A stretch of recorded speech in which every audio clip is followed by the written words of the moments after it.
Bellator 260. This is the pre-fight show. We didn't do the weigh-in recap yesterday, so the post-weigh-in predictions are here. We're going to go through the entire card, give my pick for every single fight. Also going to talk about some of the best bets I feel you guys could potentially play. I'll move this microphone up just a little bit so I don't have to be slouching down too much. Appreciate everybody who's tuning in live, replay. Love all you guys. Thank you all for being here. Shout out Mohammed Boston in the live chat. I'm happy you made some money in those two fighter parlays, man. And I'm happy you didn't go too crazy either, because that Bellator card was something wild. Or excuse me, that PFL card was something wild. And Clarissa Shields, though, comes through at the end. So, guys, smash that like button. We're going through the entire card here, and we're going to talk about every fight, every prediction, and we'll talk about some of the best bets you can potentially play on this card if you are feeling betting. New to the channel, subscribe. You're always watching. You know how it goes. Smash the like button. Goal on this video, because Bellator is tonight. I'm going to say let's do 65 likes. 65 likes is a very respectable and highly possible amount. So 65 likes on this. Appreciate everybody tuning in to this pre-fight show for Bellator. And we're going to talk about the fights and give our final picks for this entire event here. So let's see what we can find here. First fight early on. Alex Polizzi, Gustavo Trujillo at the weigh-ins. Gustavo, obviously a little bit taller, but both men very good shape. Gustavo's pretty intense guy. Striking-wise, he does have a real advantage here. But the main difference will be when this fight touches the floor. On the ground, the skill set clearly advantageous towards Alex Polizzi. Different level with the wrestling. I believe it's going to be like a chain wrestling style of attack here. That's what I'm really expecting in this matchup. I think that we're going to see chain wrestling, some good control maybe from Alex Polizzi, and potentially a submission. But I think more than likely, probably, we're going to see grinding decision. I think... So my pick in this fight, Alex Polizzi, decision victory. I expect a grinding win.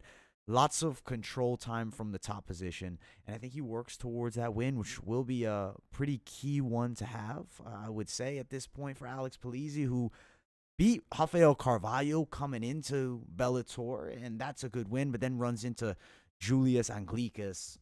And that's just kind of an awful matchup for anybody outside of like that top five. Sorry, guys. I just have to fix the title of this video here. We're getting it all set up. We're finishing it out. Thank you all for being here. And let's get to the next fight on this card. Let's move on to it. What is this next fight? We're going to find out. Actually, we got to talk about the best bets for this fight, because now props are out. Best bet, if I had to pick one for you, I believe straight Polizzi decision bet at plus 200 if you can find it has value. If you like Trujillo on the other side, a knockout win for him has value, because he is a bare-knuckle fighter and he is a good striker and has that height and reach advantage. Trujillo inside the distance plus 290. I'd assume the knockout prop bet would range somewhere around that. So yeah, for me, I am going Polizzi, and I don't think it's extremely competitive because of the grappling heavy attack.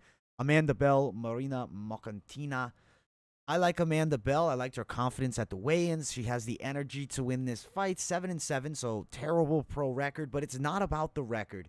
Skill for skill, I believe she's just slightly better than Marina. I don't think either girl is emerging as a title challenger sometime in the future, but both have opportunities to stay on this Bellator roster and continue to make a fairly stable income. I am going to go Amanda Bell. And I do think decision win in this matchup as well. We might be looking at back-to-back decisions here. I would like to see some finishes, hopefully. But I just have a feeling grinding decision, especially women's MMA, this matchup here, I'm thinking decision win. I don't think either girl really has all that much power to knock the other one out. Betting side of this, if you're looking to bet on this fight, for me, as I said, Amanda Bell, she's a minus 120. It's women's MMA, extremely risky. And now we're going to prop it up and give you even more of a risk. If I had to choose between the props, I like Amanda Bell by a decision at plus 200 or more value. So you're finding 200 or more. Maybe you sprinkle it down. I'd love to see it at higher price tag. But I think the expectation probably is a decision. Yes, there's been finishes on both sides for both girls. But realistically speaking here, I think, decision win and a very grinding decision victory for Amanda Bell in this matchup here with Marina Mokina. But I do hope we get some entertainment, but I think we're looking at 3 rounds of action here. This fight is a major mismatch alert. So, huge mismatch here. This fight is going to be an intriguing fight, though, I will say, because I feel like on the side of Brennan, you have an interesting prospect. Not necessarily the hottest prospect in the game, but 4-0, amateur background as well. You put him against a guy, Matthew Shkabiki. I mean, what better way to do it than give him, no offense to Shabiki, but a tomato can opponent? I mean, that's what he really is. He's lost multiple fights in a row. I don't think he comes to Bellator and beats a 4-0 guy. Bellator knows how to do it with their matchmaking, lockpick. I do not see Shabiki really having much of a chance here. On the side of Brennan, though, things to like. Definitely that karate-esque style. He's also shown a pretty good base with the wrestling. And when he gets on top of you, looks for submission. So definitely some things to like with Lucas Brennan in this matchup, and I do think it's going to be destruction against Shabiki, and that's why he's a huge favorite. This man's young, 21 years of age, very young fighter, and he's going to beat the 26-year-old Matthew. And I don't think it's extremely competitive at any moment. I think it's just one-sided action. As far as the bet for this one, this is the trouble with this fight. I think we're probably looking potentially at TKO for Brennan. For me, I feel like it should happen. But to throw money at a prop bet that is at negative, which is, Brennan wins inside the distance at minus 200, not worth it. He is a lock pick. I maybe would push you towards over 1.5, maybe. I don't know, but very tricky. His last 3, we look at the results: decision, TKO, and submission. Is there a potential this fight goes after a round and a half? Yes. Is there a risk in betting that? Absolutely. There's a risk in betting anything. I personally lean you towards being intelligent with the plays. Maybe you play over the 1.5 rounds for Lucas Brennan here in this fight. Granted, it's not playing him, but over 1.5, I think, is where the value lies in this fight. So I'm going to go Lucas Brennan for the victory here, and I think it's inside the distance, probably in a round. Definitely possible here. Appreciate you guys tuning in live here. Best expert in the game. You guys already know. Appreciate you, Payne. Leon was the first to scale and looked amazing. There's no way he loses tomorrow. Hey, we're going to do the UFC weigh-in recap a little bit later on today. But we're getting this Bellator action done since we missed it yesterday. But, hey, we're here now. We're picking up where we left off here for Bellator. So let's keep it moving. Smash that like button. And let's get to the next fight on this card. We're working our way through Bellator. You got Nick Newell and Bobby King. Guys, it's extremely difficult for me to pick a 35-year-old guy with one arm to win. He's 35. He's got one arm. He's past his prime, and even Nick Newell in his prime is at an extreme disadvantage. One arm versus 2. This is not going to be all that competitive. I do think on the ground, Nick Newell actually is dangerous as they come. Doesn't matter the arm or not. The problem is I think Bobby King's base is good enough to strike. I think he's going to be on the feet most of the time. And I think we're going to see them mix it up, and it's going to be a clear-cut advantage for Bobby King here when they start mixing it up with the hands. Lots of low kicks from Bobby King. Decent takedown defense, and honestly, his reflexes are really good. 9-3 record, 16-3 record. Notorious Nick Newell was out of his prime for a while. I love the story. I think he's an inspiration for handicapped people. If anytime that there really is no disability, you can achieve anything. But Notorious Nick Newell is not going to beat Bobby King. I'm going Bobby King. I could see a knockout too, but I'm going to pick decision because Newell has been proven durable throughout his entire career. Lines for this fight. Let's see what they're sitting at. Plus 100. So I think a Bobby King straight bet, it's fantastic here, guys. I think if you want to bet King by a decision at plus 300, if I have to throw a prop at you, that could work. But he could definitely land a punch too and knock out Nick Newell. But I think it's a little bit more unlikely. Newell, fairly durable guy. But I think Bobby King at the plus 100, good guy to add maybe to your parlays. Maybe like the safer ones, 2-fighter parlays. You don't want to take too much crazy of a risk and make him be one of the last legs because Nick Newell's guillotine is extremely dangerous. Bobby King for the win. He's going to get the victory, and I think he beats Nick Newell here. On the scales, I mean, both looked very good. Just Bobby King got the fight, guys. I'm going with Bobby decision victory, and I think the striking is realistically what makes the difference. Taiwan Claxton, Justin Gonzalez. I'm gonna be honest with you guys. I'm feeling like we might see a ton of decisions on this Bellator card early. I really hope I'm way wrong on the methods here because I would love to see finishes, but these stylistic matchups kind of reminding me of fights that you see grinding decisions. So Taiwan Claxton takes on Justin Gonzalez here. You look at the matchup, both wrestling backgrounds, both pretty athletic, up-and-coming guys. Granted, both are on, not older, for MMA fighting. Both are really emerging. At 28 to 30 is really when your prime truly begins.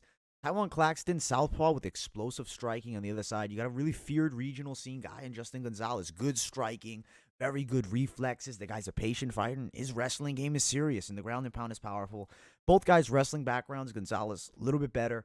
I think the wrestling difference here could definitely be a factor, and I feel like Justin Gonzalez at 11-0, he has a huge opportunity, and he knows this. He's going to get the win over Taiwan Claxton. I do think decision again. I think there's going to be some technical work in this fight, and that's why I'm going to go with Gonzalez. Odds-wise, though, let's see what the odds are sitting at. Justin Gonzalez, -120 favorite to Taiwan at the +100. That was not the money earlier on in the week. I believe it was flipped the other way, but a lot of money has come down because when you start looking up Justin Gonzalez, you realize he's a very difficult matchup for Taiwan Claxton. Fight goes the distance play, -170, not a terrible play. Granted, Claxton does have a crazy flying knee, could land somehow. Highly unlikely, about like a maybe 0.004% chance, something crazy like that. Gonzalez wins by a decision, +200, decent prop. Personally, I think he's a decent guy to play straight. Play it straight. Save yourself a little bit of that more inherent risk here. So we're going to go with Taiwan Air Claxton, and he's going to beat Justin Gonzalez in this matchup. Best bet for that one would probably be fight goes the distance or a Justin Gonzalez decision prop bet. Kyle Krossmer, Levancho. This fight right here, featured prelim of the night. It should be an interesting matchup on the side of Levancho. Really, there are some things to like because I think he's a real prospect. He's a pretty slick striker. Has some pretty good movement. His low kicks are nasty. I would say the huge height advantage is really what's going to carry him home in this matchup. Krossmer, athletic fighter, powerful puncher, pretty good low kicks, and does have a wrestling background. I don't really think Levon's in much trouble here. Being 5'8", trying to fight a guy significantly taller than him, I mean, at 6'1", I don't think it's going to be all that competitive. I think the height will actually help the wrestling out. I don't think we'll see Kyle Krossmer get on top here. I am going to ride with Levancho. He's going to win this fight, and he's going to probably do this by a knockout, and I think round number 1. I don't think it'll be all that close here. Now, betting odds. Let's see. Krossmer, -120. Levan, +100. Wow. Surprising to see that. People liking Krossmer. Let's go Levancho. Wins inside the distance, +320. If there's a prop bet for a knockout, that would be better if you can get the +400 on that. Levancho inside the distance, that is the prediction, and I think it is pretty highly likely that we see it go that way. But you got to respect Krossmer. Just one loss as a pro, and that was in his most recent bout. Still prospect himself. Still Levancho, though. Just a terrible match. Got to enjoy some coffee as I chat it up with you guys here. Still waking up this early afternoon, really. But feels like morning for me. Let's move on up to the main card, and you know what that means. If you have not yet, smash the like button. 65 likes is the goal. I know Bellator is tonight, so actually you're getting the most updated picks we can. AJ Trujillo can wrestle, man. Polizzi a lock? Is Polizzi a lock? I think he's a good play pick. I'm not going to call him a lock. Love the variety of content, my man. Hey, thank you, man. Covering all things MMA, the best sport on the planet, and definitely trying to get the best predictions out to you guys possible. And Bellator has some great action. This, another interesting matchup, pretty much pick'em's odds. DeMarcus Jackson, Mark Leminger. So recently Leminger has been on a bit of a slump, but at one point was a pretty feared prospect himself. On the other side, DeMarcus Jackson, taking some losses on the regional scene, comes to Bellator, gets a loss in the last fight, but granted it was a Gracic Bosnian, difficult matchup. Leminger, though, striking-wise, he's at a disadvantage. Surely, DeMarcus Jackson is a clearly better striker of the two, clearly faster, but susceptible to takedowns against wrestlers. What is Mark Leminger? A physically strong wrestler who's explosive with his takedowns. I see this fight heavy, top control, ground and pound, maybe a TKO towards the end of the second round, going into the third, maybe. But I'm going to ride Leminger here, and I think it's decision or TKO for him, and I think it's going to be a grappling-heavy attack. He's going to look to wrestle, and I do think he's going to get DeMarcus Jackson down on multiple occasions here. If you can find good price tag for Leminger, might be a guy with some value to play.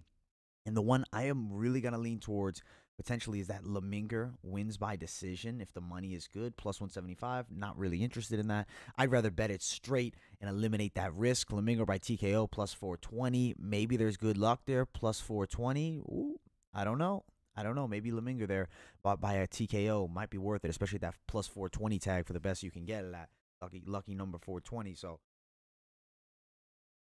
all right, Leminger, decision win. He's going to grind his way towards beating DeMarcus Jackson, who I don't think is a bad fighter. He's decent. He's got a couple of losses on the regional scene, but split decision, did get a TKO. That's a couple back.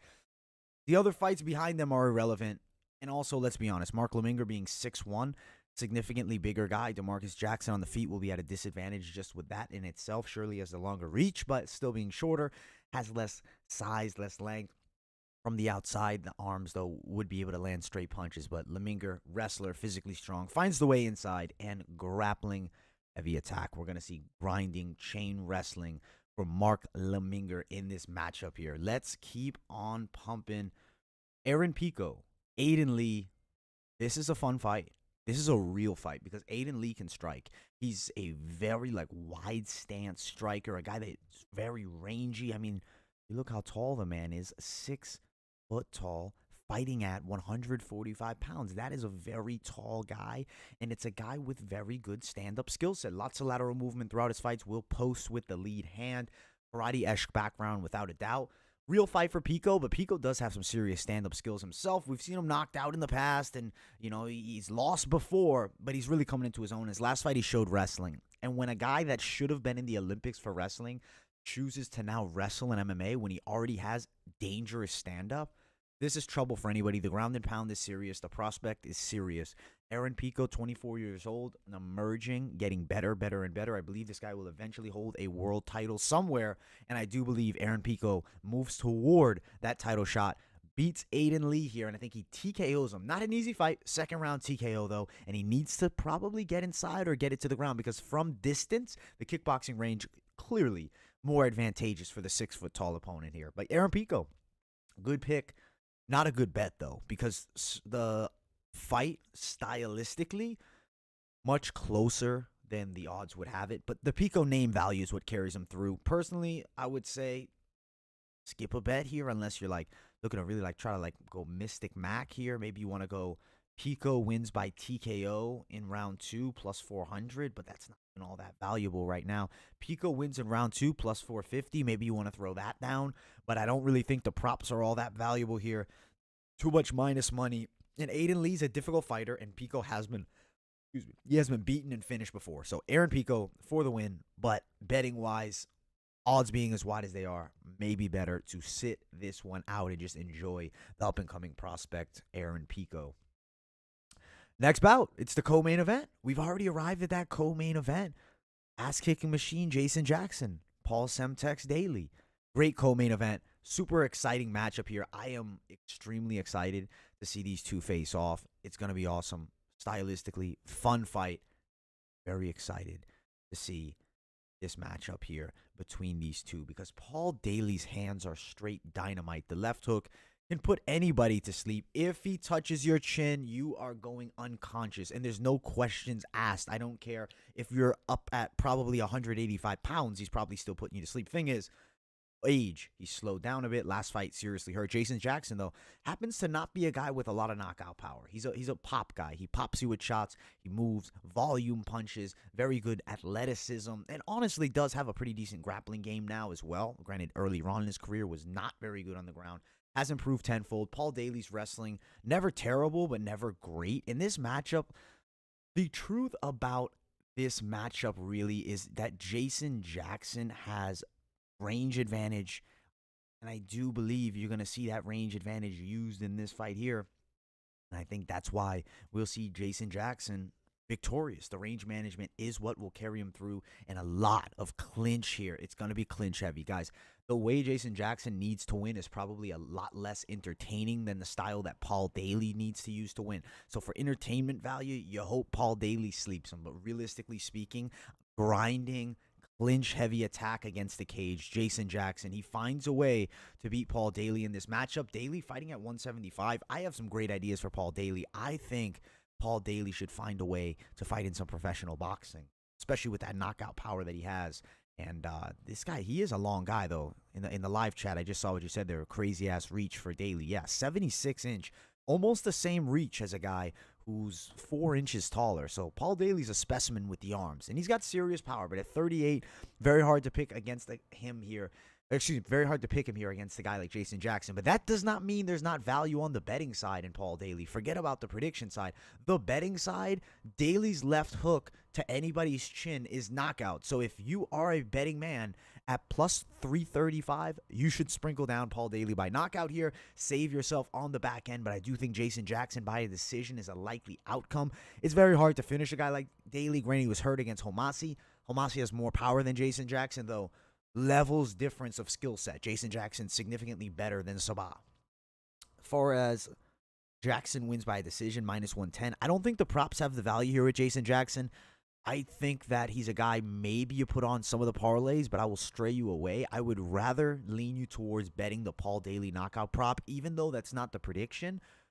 Prop-wise, I don't think necessarily a good value to bet minus 110 for Jason Jackson. Like, I don't see value at minus 110. I'm not going to do that. If you feel like you want to bet Jason Jackson for a decision at minus 110, I commend you, go for it. Minus 260 price tag to bet him straight. Maybe a guy you parlay up, but with Daley's left hook, personally, I'd avoid it, and I would throw a little something down on Paul Daley's left hook to find the chin of Jason Jackson, because it definitely can. So betting perspective-wise, knockout prop bet. Douglas Lima, the Phenom, Yaroslav, Dynamo, Amosov. Couldn't have asked for a better matchup. This is Bellator's best right here. This is an amazing fight. I cannot wait to see it tonight. I'm really looking forward to it.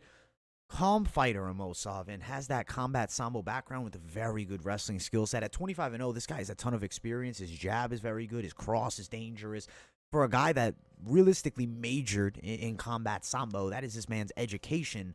He actually has some pretty decent kickboxing skills. On the other side, though, Lima, very good striker, explosive power, and he's well-rounded. He's good everywhere you look. Gegard Mousasi struggled with Lima. Like, it wasn't an easy fight, and Mousasi's a special human being, a special fighter. Yaroslav Amosov is also a special fighter, but he's not going to beat Douglas Lima. I don't believe it is his time just yet. At 25-0, I believe the O has got to go. Staying undefeated in MMA, pretty much a impossible feat, besides for a very specific few that retire undefeated, like Khabib. At 25-0, this is Amosov's first chance at a major world title. Douglas Lima, one of the more difficult guys to have that challenge against. I think Lima would be a fun contender in the UFC. I love Yaroslav Amosov. I am a fan of him, but I don't believe he gets past Lima. I'm going Lima on a decision in this fight. I think he could also get a 4th round knockout. I do. I think he could knock out. Honestly, take that back. You know what? I'm feeling like because it's a championship fight, Amosov knows he's going to have to go for it. He's not going to coast and sit back if Lima's outstriking him. I'm going 4th round knockout Douglas Lima. That's the true prediction. On the scales, both guys look incredible. There's really no issue on either side on the scale. There's nothing bad to say. I mean, both guys are ready for war tonight. Amosov, the bets for him, maybe somehow he finds a submission, but I don't think it's all that likely, but it is plus 850. Lima by submission, same type of thing, not worth it though. Lima by a knockout plus 350 is not a bad value at all here. You're betting on the championship fights. I can tell you this. I do believe high likelihood over 2.5. I do believe moderate likelihood over 3.5. Over 4.5, now it's a risky game because now you're really hoping on this fight probably going the distance. I mean, you see fights sometimes stop late in the 5th round, but doesn't happen all that often. If you bet fight starts round 4, minus 245. One of those fights I lean you towards betting straight. Lima, Amosov, both have cases for victory. Absolutely. Both are elite level. We got to go Lima here. Betting perspective-wise, we're going to get into the parlays now. But this main event, more of one that you'd bet a little something down, but don't go crazy because it is extremely high level matchmaking. And this is elite level competition on both sides. But overall, card review, I actually think it's a pretty solid Bellator card. Like, I would say B card, maybe even, not B. We're going to call this a B card because the bottom half of the card has names that if you're a hardcore and you follow Bellator deep, you're going to know. But if you don't, you only know really Aaron, Pico, and then obviously the guys towards the top if mostly you're just watching the cards that are televised on Showtime. If you're watching those early prelims, you recognize pretty much every name on this card. So it should be some fun. I'm really excited to see Bellator tonight. Will be some great action. PFL last night, we had some really good predictions with the PFL last night. I think, what was it, a 7-2 night? That was really good. I was happy with that. Let's check out some of this live chat. Did I watch Trujillo's past fights? Yeah, I watched some of his last fights. Just want to know if you're watching these fights. Yeah, I do. I always watch the fights, bro. Don't think I'm just throwing up the picks. He was a Cuban national wrestler. Not sure how he loses. He was a Cuban national wrestler. Honestly, that's my mistake then. But I don't know. I think that stylistically hard fight. He did the bare knuckle thing for a while, and in bare knuckle, he's ferocious and nasty. But where'd you find that information out, man? Because then I'm gonna have to dig deep on Trujillo, man. You're swaying me live here. From what I saw of him, he does look good. Like, I give him the credit. He's good. But I feel like stylistically, Polizzi, tough matchup. Odds-wise, betting-wise, do you want to throw down on Polizzi against a hot prospect Cuban fighter? Probably not.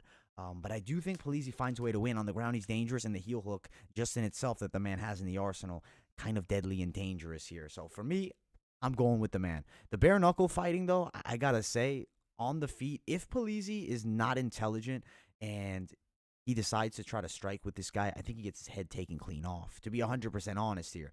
I could be wrong with this Polizzi fight. We got some people in the live chat big on Trujillo. Maybe you bet it, maybe you don't. We're going to find out. I want to see if Trujillo sells me tonight, and maybe the next time out, I'll be talking about how this guy might be the next big thing. We'll see. We'll see very soon. But we want to talk about some of the betting tips that I can throw at you guys here that I feel have some potential value. Amanda Bell, Marino Montequina, Lucas Brennan, Matthew Shabiki. Who do I feel like? So on this Bellator card, at the bottom, you got Polizzi Trujillo. Personally, I do feel like a fight, maybe you play a little something with Trujillo prop bet, Trujillo knockout prop bet, but not listed here. If you can get the Trujillo knockout prop bet at the best money, like at plus 400, I think it's valuable. Let's talk about the parlays, though, and we'll parlay up maybe some props as well if possible. That's probably not a fight that I'm loving for the play. I think Bobby King is a good guy to add to the parlay, and I think you mix him up with Mark Leminger here. For plus 248 odds, pretty good value. Like, I think that's a good play. Do you want to add some of the guys towards the top of the card? The reason I lean you towards maybe not doing that is just extremely high-level matchmaking. It makes for crazy fights. At the end of the day, things can kind of swing either way. If Jackson and Daley was more close to like a minus 150 tag, I would say let's throw down on it. But if it wasn't, I think that, because it isn't, I think that the value maybe not there for it, man. Let's see who. Is anybody really got true value here? If you want to 3-fight it up, but I'm going to call this a riskier 3-fighter parlay. At the end of the day, inherently more risky with some of these closer matchups. Bellator, it's one of those weeks in Bellator where there are very competitive fights. I would love to throw down the absolute locks like Brennan and like a Pico. Thing is, the value you get from both of them is not all that valuable. You could bring all these guys on it, plus 100, minus 135, minus 120, minus 1,165, and Aaron Pico, minus 700. Parlays on this card, maybe not the best that we've ever seen, just out of the difficulty because, competitive fights and the odds are competitive in some, and then the other ones that you really want to throw down on, the odds are way too widespread for fights that realistically should be closer in value. If you like Polizzi early on, you could throw down on him, maybe at that minus 245, but he is fighting a scary Cuban dude. Like, at weigh-ins, that dude looked like a freak. He's got that Yoel Romero-esque vibe to him. We'll see if he's got the true skills from what I've seen. He's a good fighter, but is he ready for that Polizzi grappling game? Maybe not. We'll see. Polizzi minus 245, and maybe you play him with somebody like maybe you play him up with Bobby King at plus 182, but I just don't like Polizzi at a minus 245 tag. Overall, couple little parlays. The 2-fight parlays is where I'm going to really lean you guys towards on this card. You want to maybe go a Lima Jackson parlay for plus 159. Could cash, but as I said, that left hook of Paul Daley will end your parlay, will end any money that you're trying to make on this card. At the end of the day, some decent betting spots. Parlays not going to be the best on this card. I think this is a card, either straight bets or props, and maybe 1 or 2 fighter parlays. Don't go too crazy on the lines on this matchup. Bellator put together a card with a lot of competitive and high action bouts. Super looking forward to it. We also have the UFC on tomorrow, which is going to be fantastic. We got some great stuff. Would you do a remote? Would you do for a more risky early parlay? What would you want to do for a more riskier parlay here? I mean, if you want me to throw a risky parlay at you, I will do that. I will lean you towards betting the UFC tomorrow if you're looking to bet MMA. You could cross play something. Like, I think you could potentially cross play like a Mark Leminger on this side. And then down at the UFC, cross play him with Jamal Hill. Brings you to plus 137. I think this is an excellent cross play as well. Definitely some cross play value. The straight Bellator card bets, though, the guys that I like, I like Leminger. I think Levan is a decent fighter with that range advantage. He should win as well, plus 248. 2-fighter parlay, but you said you want risk, so I'm gonna really throw risk at you as best that I can. We put these 3 down, plus 538, Leminger, Jokeli, and Gonzalez. I think there's value there. Overall, though, this Bellator card, one, I am absolutely going to be enjoying betting wise. Don't have to go crazy here. Maybe save it for that UFC pay-per-view tomorrow. I appreciate everybody for tuning in live in this video. As you guys know, on vacation at the moment. That's why we got the different background, but we're still getting the content out to you guys. Smash that like button. Go on this video. We're going for 65 likes. Appreciate everybody tuning in. Subscribe if you guys are new to the channel. I'll be back at you some point later in this day doing that UFC weigh-in recap, and we'll talk about some of the picks and that. Thank you all so much. I'll see you guys very soon.